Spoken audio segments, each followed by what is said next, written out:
Bonus tip 2.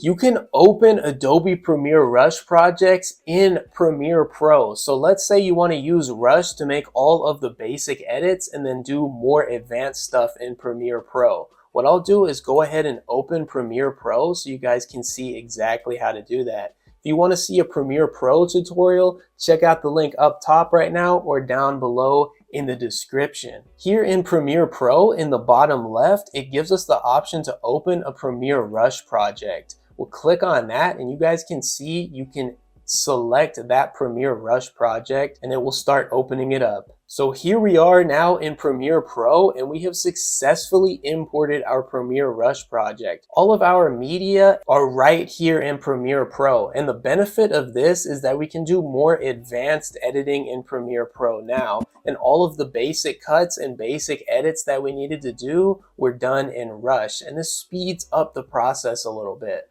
Watch the full video now, link on screen and in the description.